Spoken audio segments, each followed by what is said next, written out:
Mariage secret de ma sœur, j'ai fait la liste, tu n'étais pas dessus. L'humiliation est totale devant les photos de groupe. Une semaine plus tard, elle réclame le loyer habituel.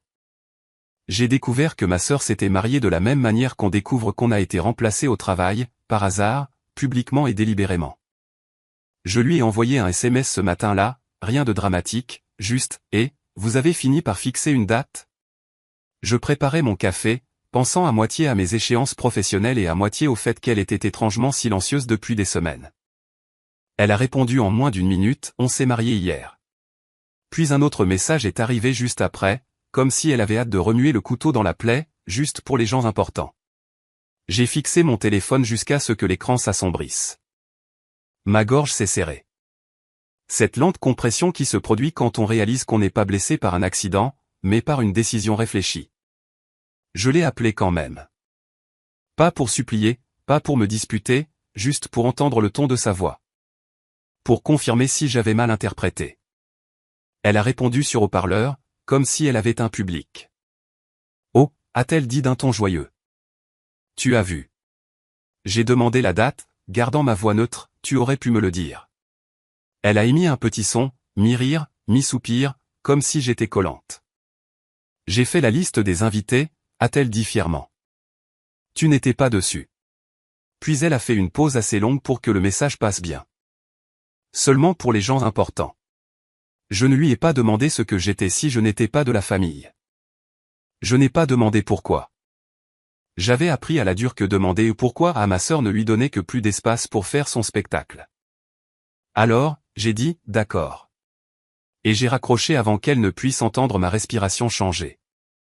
10 minutes plus tard, le groupe WhatsApp de la famille s'est illuminé comme une machine à sous. Photo après photo. Elle en blanc ou son nouveau mari souriant de toutes ses dents. Une pyramide de champagne. Une rangée de visages souriants.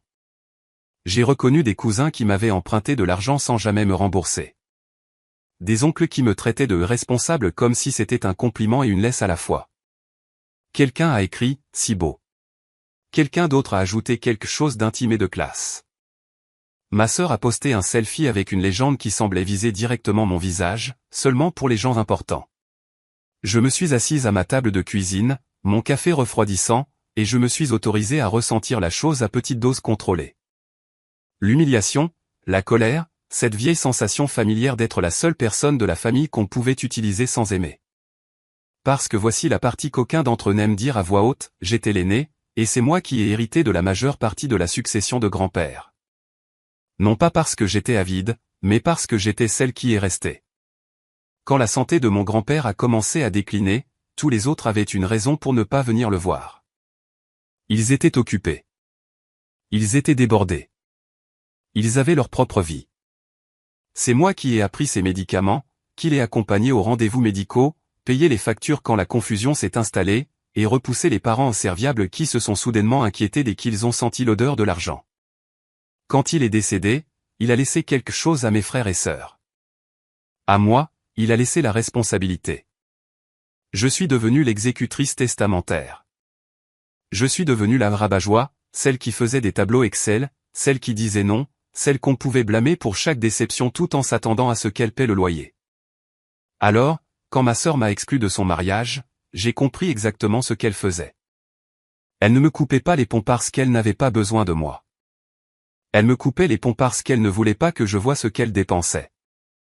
Une semaine a passé. Je ne l'ai pas confrontée. Je n'ai pas posté de citations énigmatiques. Je n'ai pas appelé les proches pour recruter de la sympathie. Je suis allé travailler. J'ai assisté à des réunions. J'ai payé les factures que je payais toujours. J'ai maintenu la paix familiale comme je l'ai toujours fait, avec mon silence et mon argent. Puis, un mardi matin, mon téléphone a sonné. Ma sœur. J'ai fixé son nom un instant avant de répondre, sachant déjà que ce n'était pas des excuses. Salut, dit-elle, la voix légère comme si nous étions amis. Le loyer est en retard. Je n'ai rien dit. Elle a continué, plus vite maintenant. Tu l'as envoyé comme d'habitude? Parce que le propriétaire m'a envoyé un mail et je ne peux pas gérer ce stress maintenant. Je viens littéralement de me marier. L'audace était si pure qu'elle m'a presque impressionné. J'ai tourné légèrement ma chaise vers la fenêtre de mon bureau, regardant les voitures passer en bas comme si tout était normal dans le monde. Je n'ai rien reçu du propriétaire, ai-je dit. Elle a pouffé. Eh bien, moi si, et c'est gênant. Alors, peux-tu juste l'envoyer? Là, aujourd'hui. Son ton avait ce tranchant familier. Elle ne demandait pas, elle réclamait son dû. J'ai ouvert mon ordinateur portable, non pas parce que je la croyais, mais parce que j'avais besoin d'une trace. Je me suis connecté au portail de gestion immobilière de l'appartement où elle vivait. Le bail n'était pas à son nom. Il était au mien. Il le fallait. Il y a 2 ans, elle m'avait supplié de me porter garante car elle ne pouvait pas passer les vérifications de solvabilité. J'avais accepté comme une idiote parce que la dernière phrase de mon grand-père dans mon oreille avait été « Prends soin d'eux quand je ne serai plus là ». J'ai cliqué sur l'historique des paiements. Payé. Payé. Payé. Puis je l'ai vu. Le paiement de ce mois-ci, rejeté. Pas pour provision insuffisante, pas parce que je l'avais oublié. Rejeté parce que la destination du paiement avait été modifiée. Je me suis penché, scannant les détails des yeux. Il y avait une petite note à côté de la ligne de rejet, le genre de note administrative que la plupart des gens ne remarquent jamais, coordonnées bancaires, RIB, mise à jour. Autorisation en attente. Autorisation en attente. La voix de ma sœur était toujours dans mon oreille. Allô? Tu es là? Oui, ai-je dit calmement. Qui t'a dit que c'était en retard? Le propriétaire, a-t-elle claqué. Je viens littéralement de te le dire. Je regarde le portail, ai-je répondu, toujours contrôlé. Le paiement n'est pas passé parce que quelqu'un a mis à jour les coordonnées bancaires. Il y a eu une demi-seconde de silence sur la ligne. Puis elle a ri trop vite. Oh mon Dieu, Éléonore. C'est sûrement juste un bug du système. Arrête de rendre tout bizarre. Un bug du système. C'était sa phrase préférée quand elle ne voulait pas que je regarde de trop près. J'ai cliqué sur l'onglet d'audit, la petite icône en forme d'horloge. Un journal s'est ouvert et mon estomac s'est noué. Parce que cela ne disait pas que les coordonnées avaient été changées par la gestion immobilière. Cela disait qu'elles avaient été changées par un payeur autorisé ajouté au compte. Ajouté hier, avec un horodatage précis à la minute près. Je n'ai pas encore parlé. J'ai juste fait défiler. La voix de ma sœur est devenue aigre. Tu fais sérieusement ça maintenant? Je demande une seule chose. Tu es toujours comme ça. Froide, contrôlante, agissant comme si tu possédais tout le monde. Je ne l'ai pas corrigé. Je n'ai pas argumenté. J'ai juste demandé très doucement, pourquoi étais-tu sur mon compte hier? Quoi, a-t-elle aboyé? J'ai fixé la ligne du journal, la lisant une fois de plus pour m'assurer que mes yeux ne mentaient pas. Payeur autorisé ajouté, demande soumise, en attente de vérification. Et à côté, un nom. Pas le mien. Le sien. J'ai senti mon pouls frapper fort une fois, puis s'installer dans quelque chose de régulier et lourd, le genre de calme qui n'apparaît que lorsque la menace devient claire. Ma sœur a essayé de rire à nouveau. Éléonore, tu es dramatique. Envoie juste le loyer. N'en fais pas toute une histoire. J'ai regardé le journal d'audit et cliqué sur la flèche de détail. Une nouvelle fenêtre s'est ouverte avec la méthode de vérification. Ce n'était pas un email pour moi. Ce n'était pas un SMS pour moi. C'était une lettre de vérification imprimée envoyée à une adresse qui n'était pas la mienne. Une adresse que j'ai reconnue immédiatement, une boutique de domiciliation et de services postaux à 5 minutes de mon bureau. La voix de ma sœur continuait de pousser.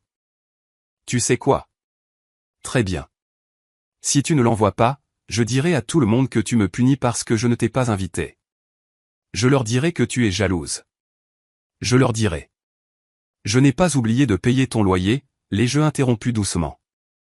Elle s'est tue. J'ai fixé l'écran et j'ai dit la phrase que je retenais depuis qu'elle avait ricané seulement pour les gens importants. Je t'avais dit, ai-je continué, que si jamais tu essayais de toucher à quoi que ce soit lié à l'argent de grand-père ou à mes comptes, j'arrêterais d'être silencieuse. Elle a pris une inspiration brutale. Tu ne peux rien prouver. Je ne lui ai pas répondu parce que je regardais déjà la ligne qui prouvait qu'elle avait fait plus que se plaindre du loyer. Elle avait essayé de détourner mon paiement. Et le portail montrait exactement où elle voulait qu'il aille. Je n'ai pas rappelé ma sœur. Je ne lui ai pas envoyé de SMS non plus, même si mon pouce planait sur son nom comme si ma mémoire musculaire voulait recommencer le même vieux cycle. Moi suppliant pour de la clarté. Elle me nourrissant d'humiliation. Tous les autres regardant comme si c'était un divertissement. Au lieu de cela, j'ai imprimé le journal d'audit. Puis j'ai conduit directement au bureau de gestion immobilière. Le bâtiment se trouvait derrière une rangée d'arbustes bien taillés et un panneau avec un lettrage joyeux qui promettait une communauté. À l'intérieur, ça sentait le nettoyant au citron et le désodorisant bon marché. Il y avait un bol de menthe sur le comptoir, une photo encadrée de la piscine, une caméra de sécurité dans le coin avec sa petite lumière verte clignotant comme un battement de cœur. Je me suis dirigé vers le bureau d'accueil et j'ai dit, je suis la titulaire du bail pour l'unité 310. J'ai besoin de parler à quelqu'un au sujet de modifications non autorisées du routage des paiements. La réceptionniste a cligné des yeux, ses doigts se dirigeant déjà vers son clavier. Non. Éléonore Martin, ai-je dit, en restant simple. Elle a tapé, froncé les sourcils et jeté un coup d'œil à son écran comme s'il venait de l'insulter. Ce compte est signalé, a-t-elle dit prudemment. Signalé comment, ai-je demandé. Elle n'a pas répondu à ça. Elle s'est levée. J'ai attendu, mon dossier serré contre mes côtes, écoutant le bureau. Le bourdonnement des imprimantes, les téléphones, les conversations feutrées. Derrière une paroi vitrée, quelqu'un en blazer discutait calmement avec un locataire au sujet de frais de retard. Des problèmes normaux, des problèmes sûrs. Puis un homme est sorti du bureau du fond. La quarantaine, coupe de cheveux soignée, badge plastifié accroché à sa ceinture. Il n'a pas souri comme le service client. Il a souri comme quelqu'un qui avait déjà lu les notes. Madame Martin, a-t-il dit. Je suis Victor. Venez avec moi. La porte de son bureau s'est fermée avec un clic doux qui ressemblait à la vie privée devenant une politique stricte. Il a désigné une chaise et s'est assis en face de moi, affichant mon compte sur son écran. Je vais être direct, a dit Victor. Votre portail réside montre une tentative de modification de la destination du paiement et une tentative d'ajout d'un payeur autorisé, et c'est pourquoi le système a rejeté le loyer. J'ai hoché la tête une fois. Ça dit que le RIB a été mis à jour et que l'autorisation est en attente, ai-je dit. Le payeur autorisé a été ajouté hier. Les yeux de Victor se sont plissés. Vous avez vu l'onglet d'audit? Oui, ai-je dit. Il a expiré lentement comme s'il respectait cela. Bien, parce que la plupart des gens ne le font pas, et c'est comme ça que ces situations arrivent. Il a cliqué 2 fois et a tourné son écran légèrement vers moi. Sur l'écran se trouvait un journal, exactement ce que j'avais vu à la maison, mais avec plus de détails. Ajout de payeur autorisé, demande soumise, en attente de vérification. Demandé par Chloé Martin Dubois. Horodatage, hier, 16h58. Méthode, courrier. Lettre de vérification. Adresse de vérification, boîte postale 88, adresse de la boutique de domiciliation. Mon estomac s'est serré au nom. Chloé était le prénom de ma sœur depuis sa naissance. Et Martin Dubois était nouveau, son nom de femme mariée, celui dont elle était soudainement fière. Comme si changer son nom de famille pouvait changer son caractère. Victor a pointé l'adresse de vérification. Ce n'est pas votre adresse enregistrée, a-t-il dit. Non, ai-je répondu. C'est une boutique de services postaux. La bouche de Victor s'est pincée. Et c'est un signal d'alarme. Il a cliqué sur la mise à jour bancaire et une nouvelle fenêtre s'est ouverte avec les champs de destination. Je me suis penché. Ce n'était pas un compte de propriétaire. Ce n'était pas un processeur de paiement d'entreprise. C'était un compte courant personnel. Nouveau titulaire du compte de destination, Chloé Martin Dubois. Institution, Banque du Crédit Maritime. Type de compte, chèque personnel. Pendant une seconde, ma poitrine s'est vidée. Elle n'avait pas essayé de régler le loyer. Elle avait essayé de rediriger mon paiement vers son propre compte pour ensuite m'appeler comme si je l'avais laissé tomber, afin que je paie 2 fois, une fois dans sa poche, une fois au propriétaire, pendant qu'elle gardait les mains propres et un visage innocent. Victor a regardé mon expression changer et a dit doucement, « Connaissez-vous cette personne ?» Oui, ai-je dit. C'est ma sœur. Les sourcils de Victor se sont levés d'une fraction. Donc, c'est un problème familial interne. Non, ai-je corrigé calmement. C'est une fraude utilisant un lien familial. Victor n'a pas contesté. Il a juste hoché la tête une fois, comme si la différence comptait pour lui aussi. Est-elle venue ici, ai-je demandé. Victor a cliqué sur un autre onglet. La demande a été soumise depuis la borne libre-service de notre bureau, a-t-il dit. Dans la zone d'accueil, pas depuis votre connexion personnelle à domicile. J'ai eu froid dans le dos. Donc, elle s'était tenue dans ce bureau et l'avait fait. La voix de Victor est restée stable. Oui, hier après-midi. Je me suis rassise, forçant mes épaules à se détendre. Montrez-moi ce qu'elle a soumis, ai-je dit. Victor a hésité un instant. Politique de confidentialité, a-t-il prévenu, puis a dit, je peux vous montrer les pièces jointes. Je ne peux pas vous donner de copie sans une contestation formelle, mais vous pouvez les voir. Il a ouvert la liste des fichiers. Il y avait 3 pièces jointes. L'une était une lettre d'autorisation scannée, tapée dans une police propre, disant que j'autorisais Chloé à gérer les paiements de loyer et à recevoir le courrier de vérification en mon nom. Elle avait une signature en bas qui ressemblait à mon nom de la façon dont mon nom apparaît quand quelqu'un ne l'a vu que sur un écran. La deuxième pièce jointe était une photo de mon permis de conduire. Pas un scan, une photo. Les bords étaient légèrement déformés. Une ligne de reflet traversait le haut comme s'il avait été photographié sous une lumière de cuisine. J'ai senti ma gorge se serrer parce que je me suis souvenu de l'étreinte d'hier. La façon dont elle s'était penchée trop près.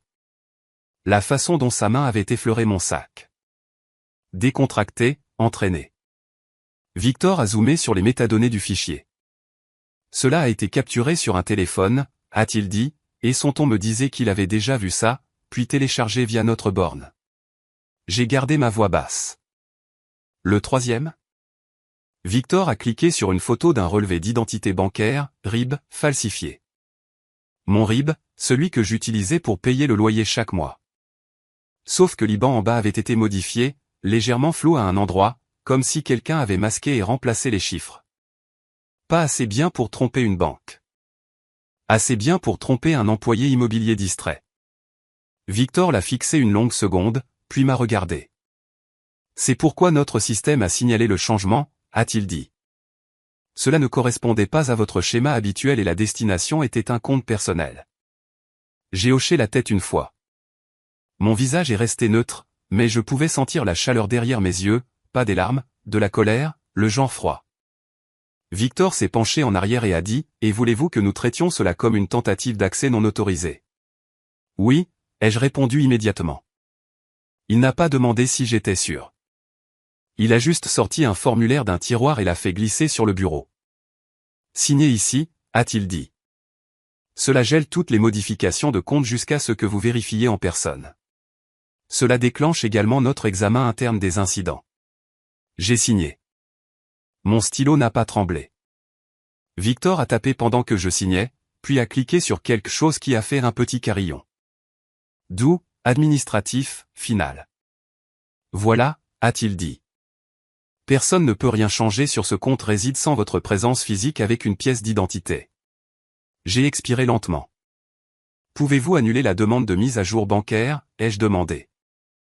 Elle n'a jamais abouti, a dit Victor. Elle était en attente de vérification. Nous l'avons annulée. Votre loyer peut être payé par le canal normal aujourd'hui. Bien, ai-je dit. Victor a de nouveau fixé l'écran, puis a ajouté, il y a un autre détail que vous devriez voir. Mon estomac s'est serré. Quoi? Il a ouvert un champ de notes intitulé Interaction bureau. Il avait été tapé par quelqu'un à l'accueil hier. La sœur de la résidente a insisté sur le fait que la titulaire du bail était instable et a demandé à être ajoutée comme payeur autorisé. A prétendu que la titulaire était d'accord mais avait paniqué. A demandé une vérification par courrier à une adresse alternative. Ma mâchoire s'est serrée. C'était là encore. Instable. Utilisé comme un passe-partout pour empêcher les gens de poser des questions. Victor m'a regardé attentivement. Avez-vous donné votre accord, a-t-il demandé. Non, ai-je dit. Elle n'était pas invitée dans ma vie hier. Elle cherchait un levier. Victor a hoché la tête une fois. Je vais extraire les images de la caméra du hall, a-t-il dit. Si le siège demande, nous les aurons. Je me suis levé, j'ai glissé mon dossier sous mon bras et je l'ai remercié sans chaleur. Il avait fait son travail. Et c'était tout ce dont j'avais besoin. En sortant, mon téléphone a vibré. Chloé. J'ai laissé sonner. Puis une autre vibration. Un SMS, tu veux vraiment faire ça à la dure? Je n'ai pas répondu.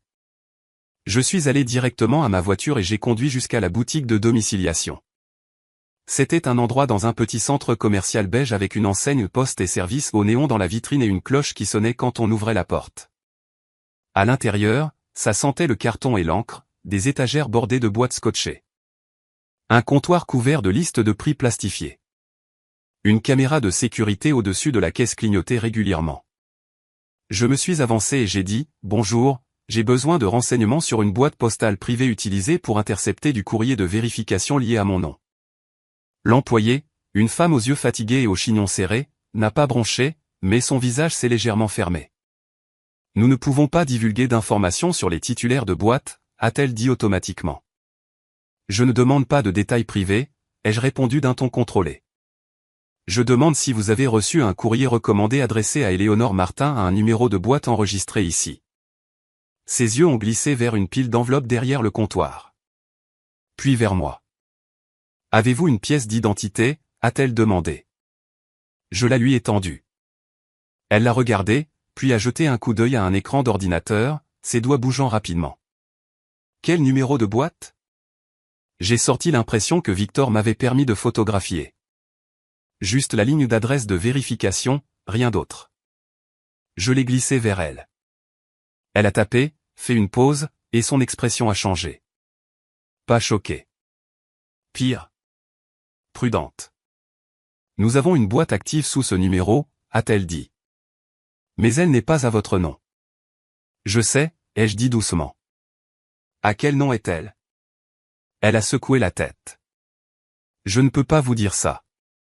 Je n'ai pas discuté la politique. J'ai discuté la réalité. Y a-t-il du courrier adressé à moi qui a été livré ici, ai-je demandé. Elle a hésité. Il y en avait, a-t-elle admis. Une lettre. Elle a été récupérée.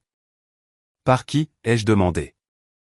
Je ne peux pas, alors montrez-moi le registre des retraits, ai-je dit en gardant ma voix calme. L'employé a dégluti et a regardé vers une porte derrière le comptoir.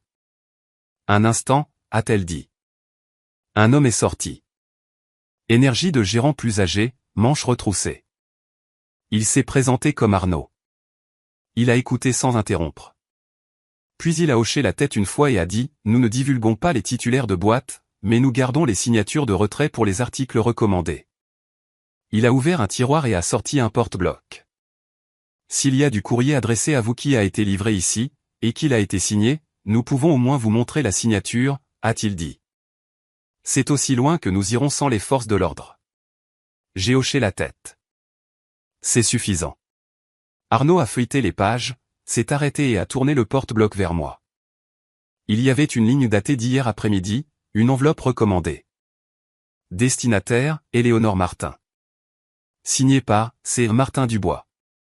La nouvelle signature de ma sœur, celle qu'elle avait probablement pratiquée pour son certificat de mariage. Fluide, confiante, comme si elle pouvait signer pour entrer n'importe où. Je l'ai fixée jusqu'à ce que mes yeux brûlent. Arnaud a dit doucement, si vous déposez une plainte, nous pouvons fournir les images du guichet de retrait.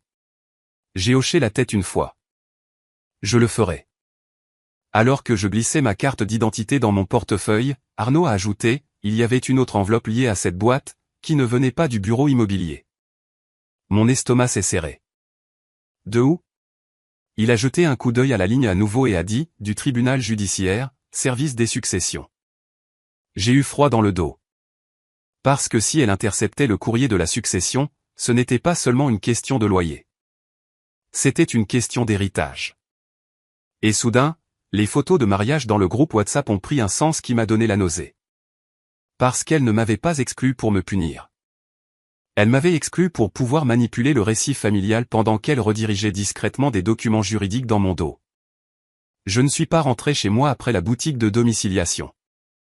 J'ai conduit au centre-ville, me suis garé à 2 pâtés de maison du tribunal et suis entré au greffe des successions avec mon dossier coincé sous mon bras comme un bouclier. Le hall sentait le vieux papier et les détecteurs de métaux. Les chaussures couinaient sur le carrelage. Un agent de sécurité m'a fait un signe de tête sans intérêt. Au-dessus, les néons donnaient à tout le monde un air légèrement coupable. J'ai trouvé le guichet du greffier et j'ai attendu derrière un homme qui se disputait à propos d'un acte et une femme serrant une pile de formulaires comme s'il la maintenait en vie. Quand ce fut mon tour, j'ai glissé ma carte d'identité sous la vitre et j'ai gardé ma voix calme.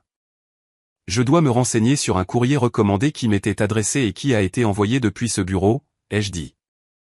Il a été livré à une boîte postale privée que je ne possède pas. La greffière, fin de la cinquantaine, cheveux tirés en arrière, yeux vifs d'une vie passée à voir les gens mentir, n'a pas réagi émotionnellement. Elle a juste demandé, non? Éléonore Martin, ai-je dit. Elle a tapé, cliqué et fixé son écran un instant trop long. Puis elle a demandé, êtes-vous l'exécutrice testamentaire? Oui, ai-je répondu. Ce mot a changé sa posture. Pas plus amicale, plus prudente. Quelle succession, a-t-elle demandé.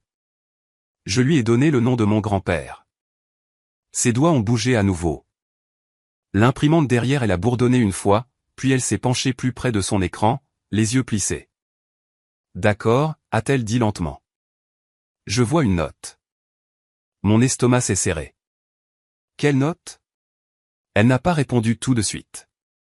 Elle a cliqué sur un autre onglet et a tapé quelque chose qui a fait sonner les touches trop fort dans le silence. Puis elle m'a regardé à travers la vitre.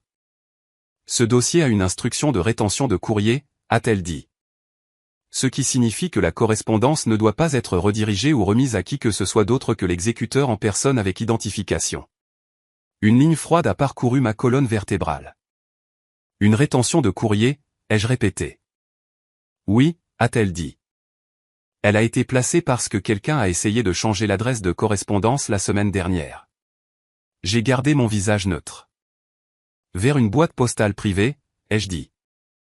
Les yeux de la greffière ont cligné une fois, et ce minuscule mouvement m'a dit que j'avais deviné juste. Elle a tourné son écran légèrement. Pas complètement. Juste assez pour que je puisse voir l'entête d'un formulaire à l'écran, demande de mise à jour de l'adresse postale, correspondance succession. La nouvelle ligne d'adresse était une BP, la même boutique de domiciliation. La greffière a dit, cette demande a été refusée. Ma bouche est devenue sèche. Qui l'a soumise? Elle a tapoté l'écran avec son stylo. C'est enregistré sous une partie intéressée, a-t-elle dit. Chloé Martin Dubois. Le nom de femme mariée de ma sœur avait l'air faux dans cette police de tribunal. Trop propre pour ce qu'elle faisait avec. Je suis resté immobile, les mains visibles sur le rebord du comptoir. Du courrier recommandé m'a-t-il été envoyé, ai-je demandé. La greffière a cliqué à nouveau. Oui, a-t-elle dit. 2 articles. L'un était un avis concernant une requête. L'autre était un calendrier d'audience. Mon estomac s'est serré. Quelle requête? Elle m'a regardé comme si elle allait dire quelque chose qu'elle avait appris à dire sans pitié. Requête pour révoquer l'exécuteur testamentaire, a-t-elle dit. Pendant un moment, les bruits du tribunal se sont estompés. Mes oreilles se sont remplies d'un bourdonnement sourd, comme si mon corps essayait de s'inonder d'adrénaline, et que je ne le laissais pas faire. Sur quel motif, ai-je demandé. Les lèvres de la greffière se sont pincées. Mauvaise gestion alléguée, a-t-elle dit. Défaut allégué de distribution des actifs. Exploitation financière alléguée. Les mots ont frappé plus fort que les photos de mariage n'auraient jamais pu le faire parce qu'ils n'étaient pas destinés à blesser mes sentiments. Ils étaient destinés à déclencher le système. J'ai gardé ma voix égale. Puis-je voir la requête? Vous pouvez demander des copies, a-t-elle dit.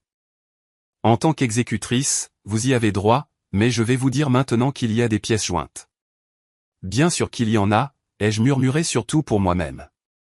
Elle a glissé un formulaire sous la vitre. Je l'ai rempli avec un stylo enchaîné au comptoir, mon écriture stable. En signant, j'ai remarqué l'écriteau collé sur la vitre, toutes les demandes sont enregistrées. Les fausses déclarations sont passibles de sanctions. Chloé ne se souciait pas des sanctions. Elle se souciait du levier. La greffière a pris mon formulaire, puis a disparu dans une arrière-salle. Les minutes se sont étirées.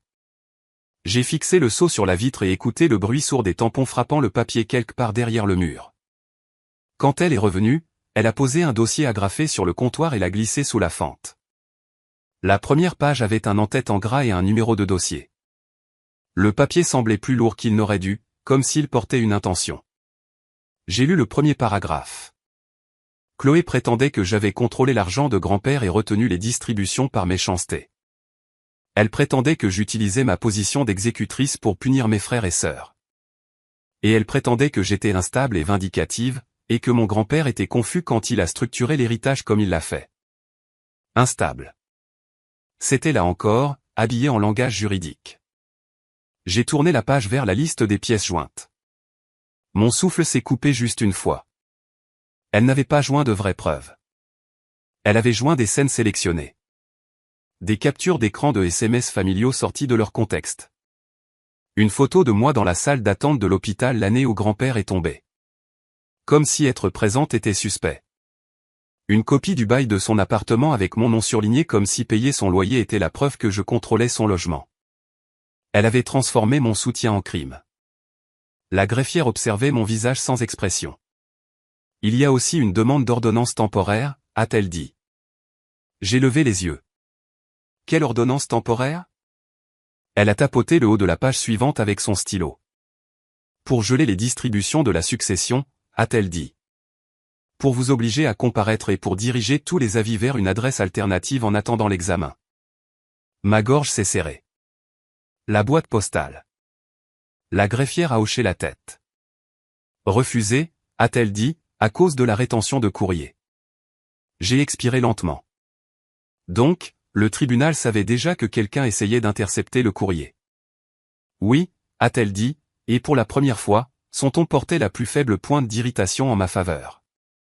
J'ai tourné la dernière page. C'est là que Chloé avait signé sous peine de parjure avec la même signature fluide de femme mariée que je venais de voir sur le registre de retrait de la boîte postale. Mais ce qui a fait tomber mon estomac n'était pas la signature. C'était le numéro de téléphone de contact indiqué. Parce qu'elle n'avait pas mis le sien. Elle avait mis celui de ma mère.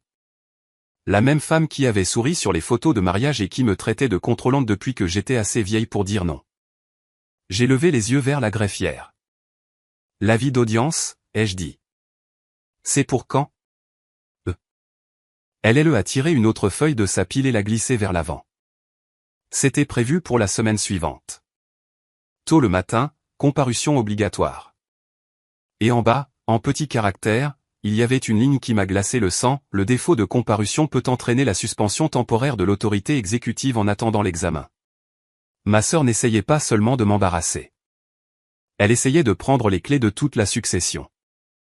J'ai rassemblé les papiers soigneusement comme s'ils pouvaient me couper si je bougeais trop vite. J'ai besoin des métadonnées du dépôt, ai-je dit.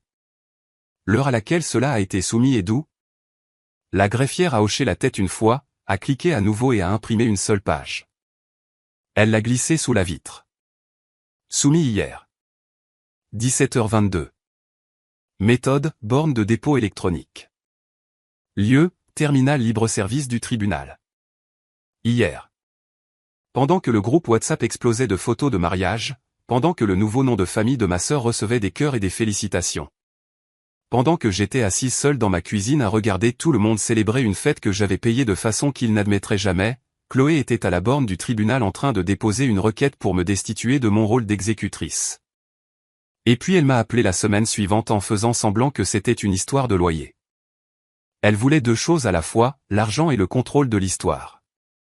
Je suis sorti du tribunal avec le dossier dans les mains et son poids dans mes côtes. Dehors, le ciel semblait trop lumineux pour ce que je venais de lire. Les voitures bougeaient.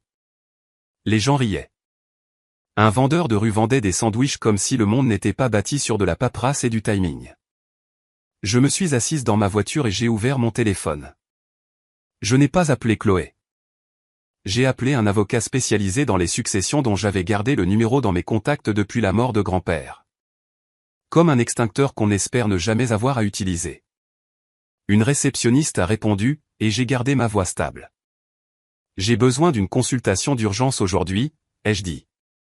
Il y a une requête pour me révoquer en tant qu'exécutrice et il y a des preuves que quelqu'un intercepte le courrier de la succession. Elle n'a pas demandé pourquoi. Elle a demandé le numéro de dossier. Cela seul m'a dit que ce n'était pas rare. Quand l'avocat est finalement venu en ligne, sa voix était calme, mesurée. Madame Martin, a-t-il dit, donnez-moi la version courte. Alors je l'ai fait. Le mariage, l'appel pour le loyer, le journal du portail, la signature de la boîte postale, la requête, la rétention de courrier. Il y a eu une pause à l'autre bout, puis une inspiration silencieuse. Elle a déposé hier, a-t-il demandé. Oui, ai-je dit. Et elle a utilisé une demande d'adresse alternative, a-t-il demandé. Oui. Alors nous répondons aujourd'hui, a-t-il dit. Nous déposons un avis de tentative de fraude concernant la signification et l'interception de courrier. Nous demandons des sanctions et nous demandons que tous les futurs avis nécessitent une vérification en personne pour vous uniquement. Ma poigne s'est resserrée sur le volant. Peut-on arrêter l'audience? On ne peut pas l'arrêter, a-t-il dit. Mais on peut changer ce que le juge trouvera en entrant. J'ai regardé les portes du tribunal. Les gens entraient et sortaient comme si rien de tout cela n'avait d'importance. Que dois-je faire maintenant, ai-je demandé. Apportez-moi tout, a-t-il dit. Les journaux du portail immobilier, la signature de retrait de la boîte postale et ce dossier de requête. Je l'ai, ai-je dit. Bien, a-t-il répondu. Et Éléonore, ne payez rien d'autre pour votre sœur. Pas de loyer. Pas de charge. Rien. Elle construit une histoire où vous êtes le contrôleur. Nous allons retourner cette histoire pour montrer ce qu'elle est vraiment, une tentative de fraude bancaire et une tentative d'ingérence dans la succession. J'ai dégluti, gardant ma respiration lente. Il y a encore une chose, ai-je dit. Quoi, a-t-il demandé. Ma sœur a signé sous peine de parjure, ai-je dit. Et elle a indiqué le numéro de téléphone de ma mère comme contact. L'avocat est resté silencieux un instant, puis a dit, c'est de la coordination. Je n'ai pas répondu. Je n'avais pas besoin de le faire parce que mon téléphone s'est allumé à nouveau. Un autre SMS de Chloé. Si tu n'envoies pas le loyer aujourd'hui, je dirai à tout le monde ce que tu as fait avec l'argent de grand-père. J'ai fixé l'écran sans cligner des yeux. Puis j'ai regardé la bulle de frappe apparaître. Et quand le message suivant est arrivé, mon sang est devenu plus froid qu'au tribunal. Parce qu'elle ne demandait pas le loyer. Elle demandait les identifiants du compte de la succession. Je n'ai pas répondu au message de Chloé. J'ai pris une capture d'écran, je l'ai enregistrée dans un dossier étiqueté avec la date, et je l'ai transféré à mon avocat. Puis j'ai conduit directement à son bureau avant que ma sœur ne puisse transformer le prochain mensonge en document officiel. Le bâtiment était au centre-ville, calme, le genre d'endroit où les gens parlent doucement parce que les murs en ont trop entendu. La réceptionniste ne m'a pas demandé de répéter cette fois. Elle a reconnu l'urgence dans ma voix et m'a fait entrer immédiatement. Mon avocat, maître Simon Leroux, m'a rencontré à sa porte, les manches retroussées et un bloc-notes déjà ouvert. « Montrez-moi tout », a-t-il dit. Je l'ai étalé en pile propre sur son bureau. Le journal d'audit du portail, les notes de Victor, la signature de retrait de la boîte postale, le dossier de la requête, l'impression des métadonnées de la greffière. J'ai fait glisser mon téléphone avec les captures d'écran des SMS de Chloé. Simon n'a pas réagi comme un proche. Il a réagi comme une personne qui sait ce qu'un juge a besoin de voir. Il a lu la requête d'abord, la mâchoire se serrant par petits incréments. Puis il a tourné la dernière page et a tapoté sa ligne de signature. Elle a signé sous peine de parjure, a-t-il dit doucement.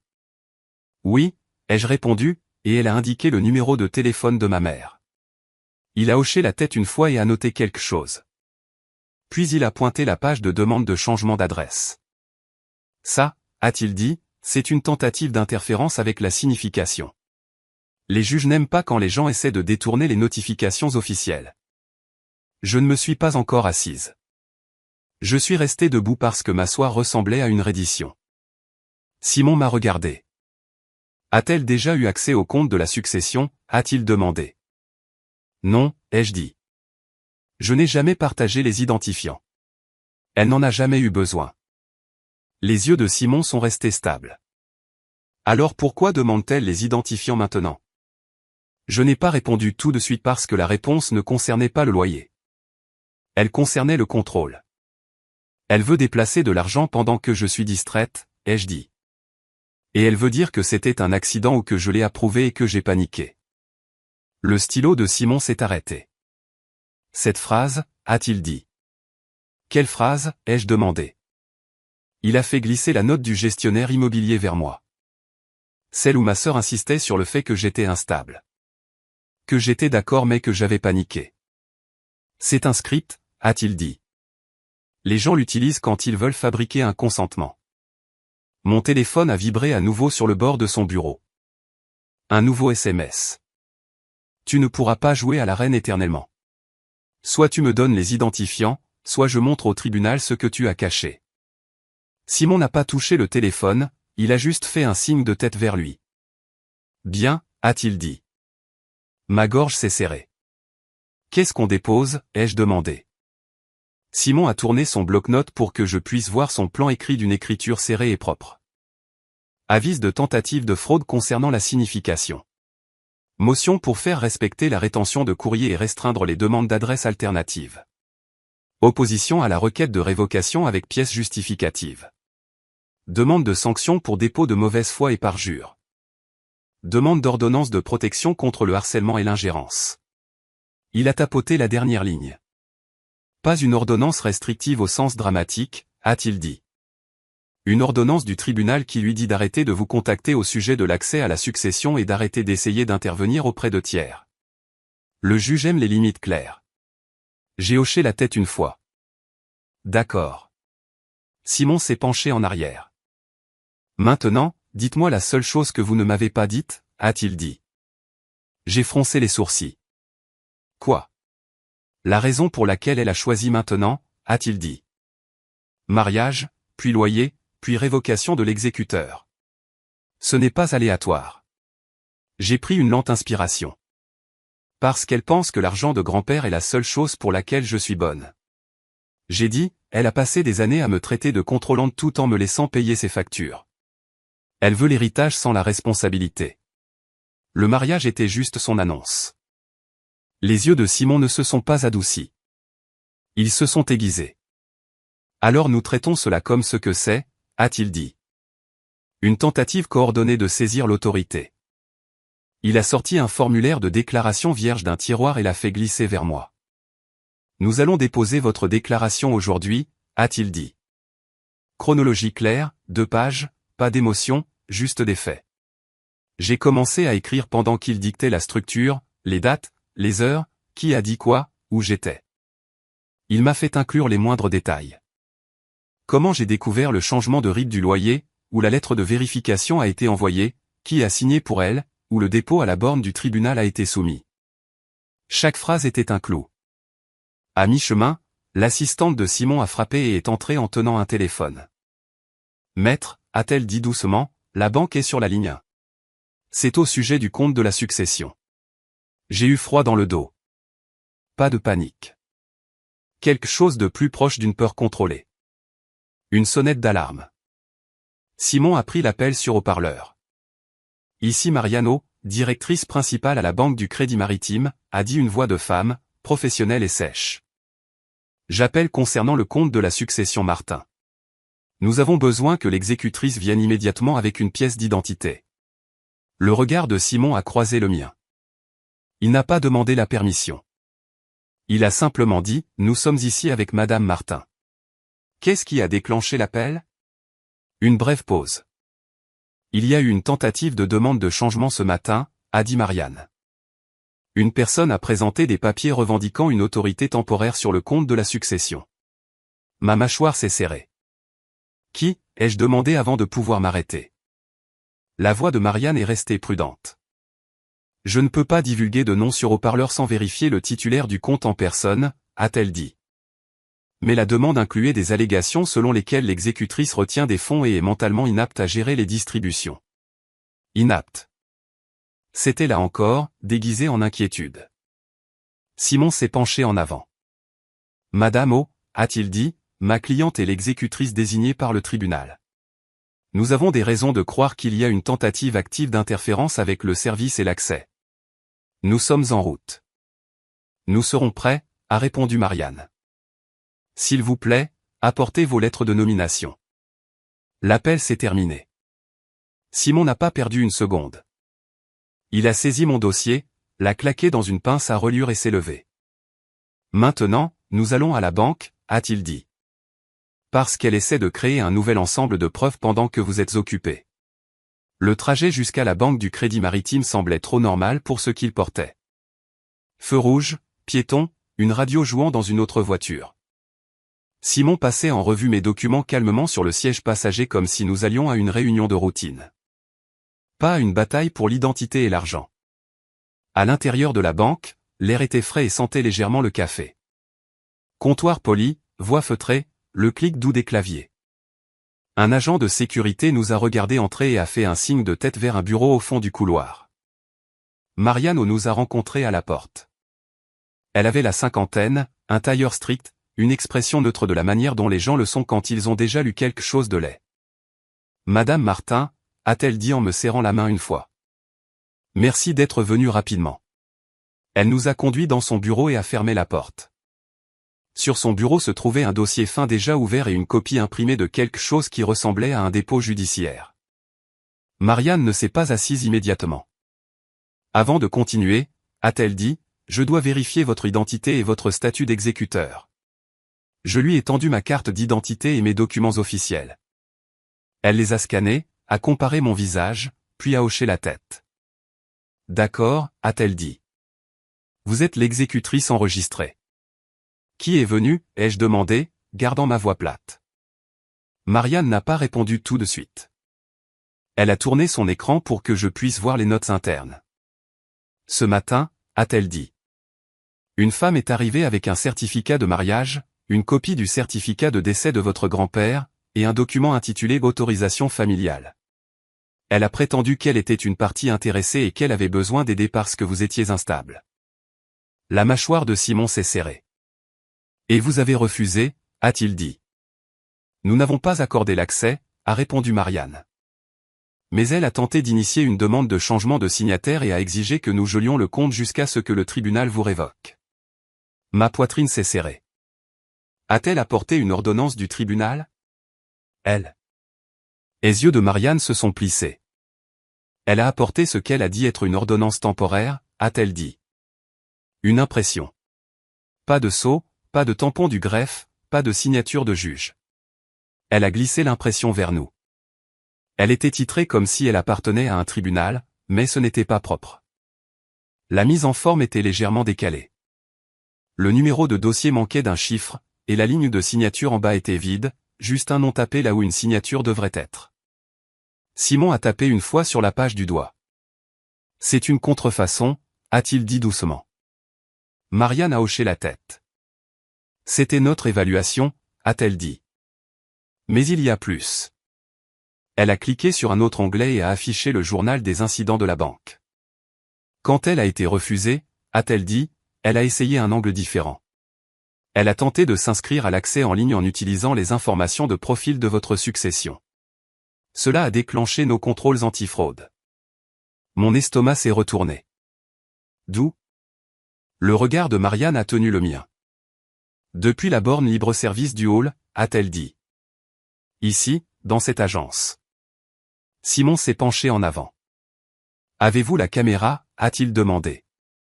Marianne a hoché la tête et a tapoté le téléphone de son bureau. Sécurité, j'ai besoin du flux du hall de ce matin. 10h à 10h30, a-t-elle dit. Une minute plus tard, une petite vidéo s'est ouverte sur son écran. Elle a fait défiler la chronologie. Les images montraient le hall, des clients attendant, un guichetier riant poliment, le garde se déplaçant en boucle lente. Puis Chloé est entrée dans le cadre. Je l'ai reconnue immédiatement, même à travers le grain. Cheveux soignés, posture vive, cette marche confiante comme si elle possédait n'importe quelle pièce où elle entrait. Ma mère suivait quelques pas derrière elle, serrant un dossier. Chloé s'est approchée de la borne avec détermination. Ma mère se tenait légèrement sur le côté, scannant le hall comme si elle s'assurait que quelqu'un les voyait. Chloé a tapé, fait une pause, tapé à nouveau, puis s'est penchée plus près de l'écran et a sorti son téléphone, l'inclinant comme si elle lisait un code ou photographiait des instructions. Marianne a mis la vidéo en pause et a zoomé. La main de Chloé tenait un papier avec une phrase de réinitialisation de mot de passe imprimée en haut. Une phrase que je n'avais jamais créée. La voix de Marianne est restée calme, mais ses yeux se sont durcis. Elles ont essayé de capturer l'accès en ligne, a-t-elle dit. Et quand cela a échoué, elles ont exigé que nous placions un gel. Simon m'a regardé. Ses coordonnées, a-t-il dit. Je n'ai pas répondu parce que mon téléphone a vibré à nouveau dans ma poche comme une pulsation. Je l'ai sorti et j'ai vu un nouveau message de Chloé. Ce n'était pas une menace cette fois. C'était une capture d'écran. Une page de confirmation de la borne de dépôt électronique du tribunal horodaté montrant qu'une motion d'urgence venait d'être soumise. Et en dessous, dans son message, elle a écrit « Tu n'es plus l'exécutrice. Vérifiez le compte dans 1 heure. » Je n'ai pas ressenti de colère en lisant le message de Chloé. J'ai ressenti une petite peur contrôlée, subtile, aiguë, parce qu'elle ne bluffait pas sur le fait d'essayer. Elle bluffait sur le fait de réussir. Marianne m'a regardé le lire, puis a dit, cette capture d'écran ne signifie pas qu'il y a une ordonnance. Simon s'est penché plus près. Madame, a-t-il dit, pouvez-vous confirmer si une ordonnance du tribunal a été signifiée à cette agence? L'expression de Marianne est restée neutre, mais ses yeux se sont durcis. Aucune ordonnance n'a été signifiée, a-t-elle dit. Pas de sceau, pas de signature de juge, pas de tampon de greffier. Et même si une motion d'urgence a été déposée, un dépôt n'est pas une autorité. J'ai expiré lentement. Marianne a continué. Cependant, parce que votre compte de succession est maintenant une cible, je place une restriction de protection dessus. Pas de virement sortant, pas de nouvelle inscription en ligne, et pas de changement de signataire à moins que vous ne vous présentiez en personne avec une pièce d'identité. Cela inclut toute personne prétendant être de la famille. Elle a cliqué sur quelque chose sur son écran et le système a émis un petit carillon qui ressemblait à une porte de coffre-fort qui se fermait. Chloé voulait la panique. Ce qu'elle a obtenu, c'est la procédure. Simon n'a pas laissé le moment respirer. Il s'est tourné vers moi. Nous vérifions le dossier maintenant, a-t-il dit. Il a appelé le bureau du greffier des successions pendant que Marianne imprimait un résumé du journal des incidents. Tentative de demande de changement de signataire. Faux ordre temporaire présenté. Tentative d'inscription en ligne échouée et les horodatages exacts. Marianne a ajouté une page de plus. Des arrêts sur image de la caméra du hall, horodaté, montrant Chloé à la borne avec ma mère planant derrière elle. Pendant que Simon parlait au téléphone, j'ai regardé cette image fixe et j'ai senti quelque chose s'installer dans ma poitrine. Elles ne se cachaient plus. Elles agissaient au grand jour parce qu'elles supposaient que je ne bougerais pas plus vite que leur confiance. Simon a écouté, a demandé le numéro de dossier, puis a demandé les détails du dépôt. Sa voix est restée calme, mais je pouvais entendre l'acier dedans maintenant, et il a mis fin à l'appel et m'a regardé. Elle a déposé une motion d'urgence, a-t-il dit. Ce matin. Terminal libre-service. Pas d'ordonnance accordée. Pas encore d'audience, mais elle a demandé la suspension temporaire de votre autorité en attendant l'examen. Ma mâchoire s'est serrée. Et elle me dit que je ne suis plus exécutrice. Simon a hoché la tête une fois. Ce qui est de la coercition, a-t-il dit. Et si elle a présenté une fausse ordonnance à la banque, c'est un problème distinct. Nous allons au tribunal. Marianne a ajouté, nous coopérons avec les forces de l'ordre si on nous le demande, sur le même ton qu'elle utiliserait pour décrire la météo, parce que c'est un comportement frauduleux. Sur le trajet, Simon n'a pas essayé de me réconforter. Il a construit le dossier. Il m'a fait transférer le message de Chloé et vérifier le compte dans 1 heure à une adresse email de preuve de son cabinet. Il m'a fait écrire une courte chronologie sur mon téléphone. Exclusion du mariage. Appel pour le loyer. Tentative de routage du portail. Signature de retrait de la boîte postale. Requête de révocation de l'exécuteur. Tentative à la banque avec fausse ordonnance. Capture d'écran de la motion d'urgence. Chaque ligne se terminait par 1 heure. Au tribunal, nous sommes passés par la sécurité et dans la file du greffier des successions à nouveau. Le même bourdonnement fluorescent. Le même saut derrière la vitre. La même greffière aux cheveux tirés et aux yeux vifs.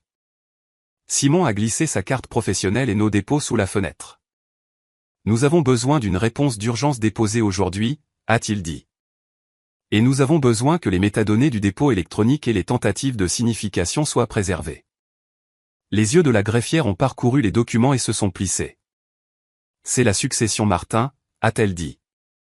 Oui, ai-je répondu. Elle a tapé, cliqué, et sa posture a changé. Plus prudente, plus sérieuse. La motion d'urgence est dans la file d'attente, a-t-elle dit. Aucune ordonnance n'a été émise. La voix de Simon est restée polie. Nous avons besoin de cela par écrit, a-t-il dit. La greffière a imprimé un aperçu du dossier et l'a glissé sous la vitre. Il montrait la motion comme en attente, rien de plus. Puis elle a ajouté, il y a autre chose. Mon estomac s'est serré. Quoi?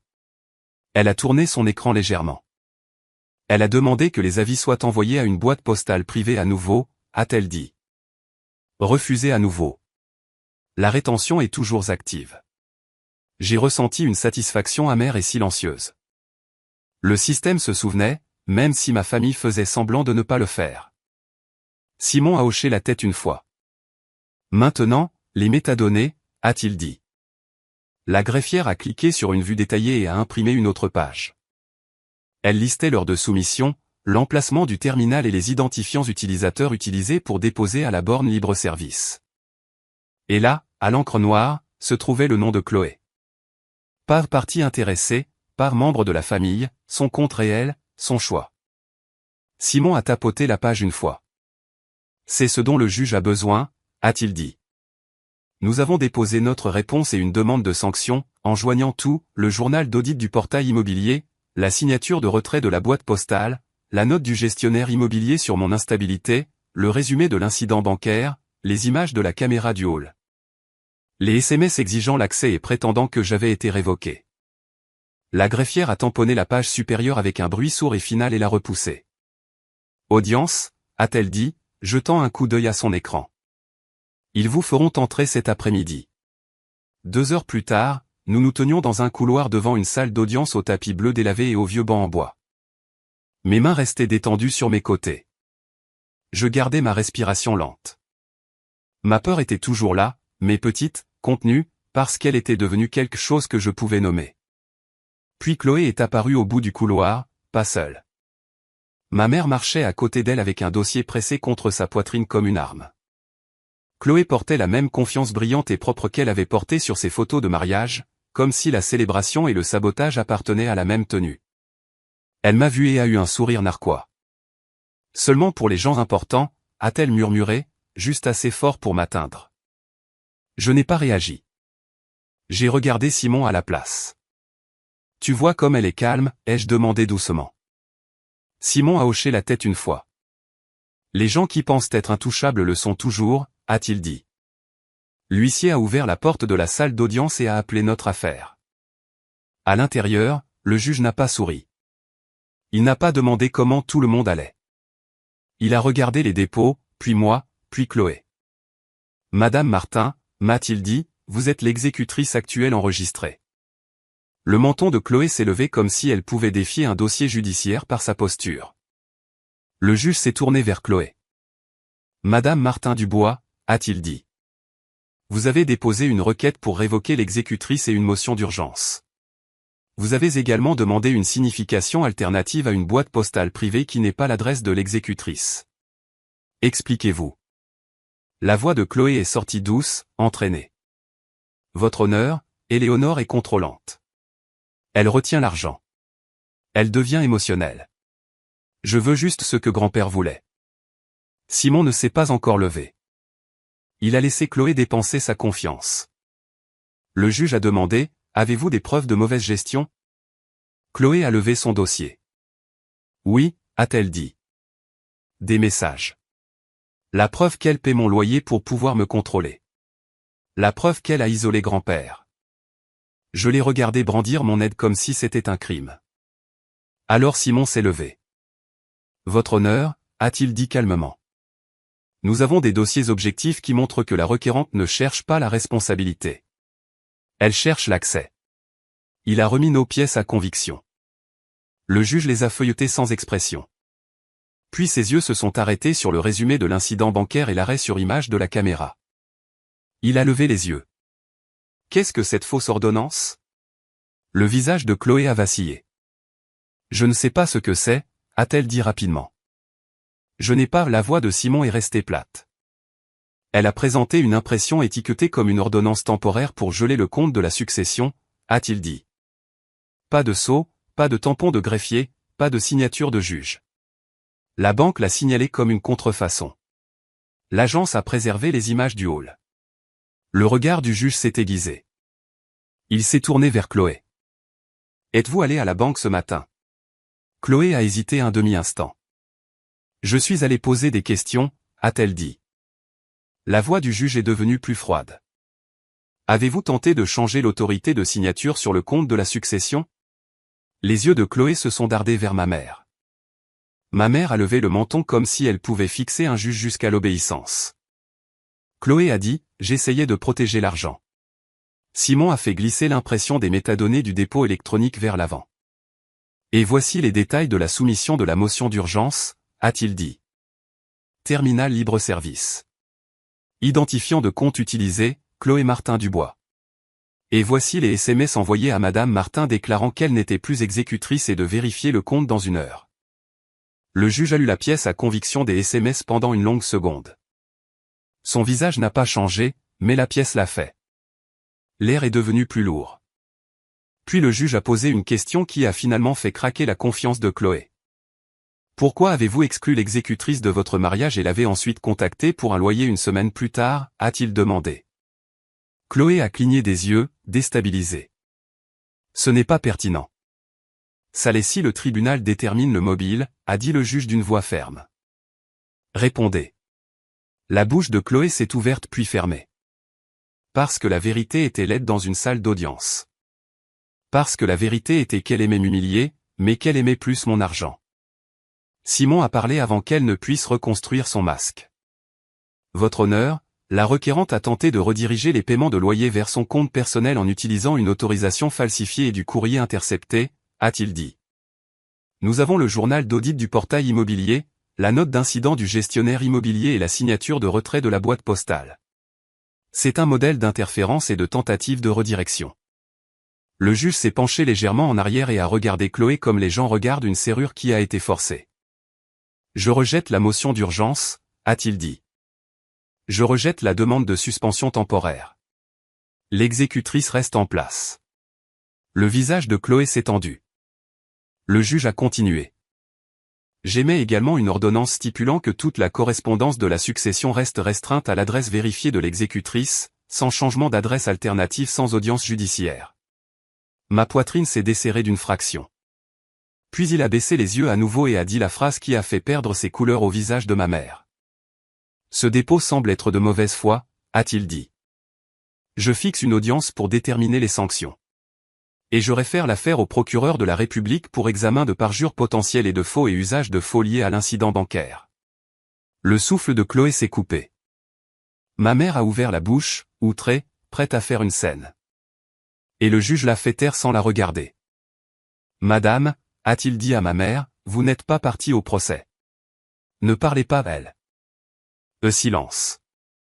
La posture de l'huissier s'est rapprochée de Chloé et de ma mère, sans les toucher, juste présente d'une manière qui disait que le tribunal avait fini d'être diverti. Quand nous sommes sortis, Chloé a sifflé mon nom comme si c'était une malédiction. Je ne l'ai pas regardé. J'ai regardé l'ordonnance tamponnée dans la main de Simon.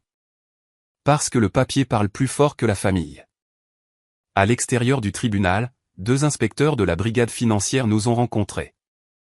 Alertés par le rapport de la banque et le renvoi du tribunal, ils ont pris des dépositions, des copies, et ont demandé à voir les images de la banque et les registres de la boutique de domiciliation.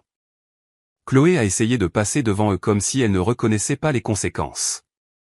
L'un des inspecteurs s'est mis devant elle et a dit, « Madame Martin Dubois, nous devons vous parler d'un document judiciaire contrefait présenté à une banque et d'une tentative d'accès non autorisé à un compte de succession. » Le visage de Chloé est devenu très immobile.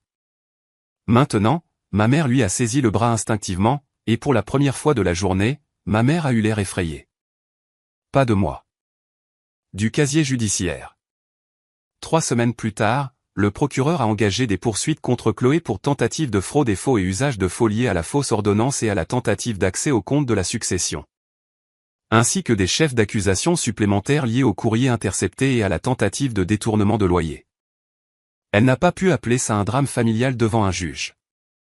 Elle a eu une mise à l'épreuve, des dommages et intérêts à payer, et une ordonnance de non-contact qui signifiait qu'elle ne pourrait plus jamais m'envoyer de SMS pour de l'argent sans que cela devienne une autre violation. Ma mère n'a pas été inculpée aussi lourdement, mais elle a été nommée dans les rapports comme témoin impliqué, et le tribunal a accédé à ma demande de lui interdire de me contacter au sujet de la succession. Et j'ai payé le loyer une dernière fois directement au gestionnaire immobilier par le canal vérifié. Puis je me suis retiré du bail et j'ai laissé ma sœur apprendre ce que seulement pour les gens importants signifie quand les factures arrivent et que personne n'est là pour les couvrir discrètement.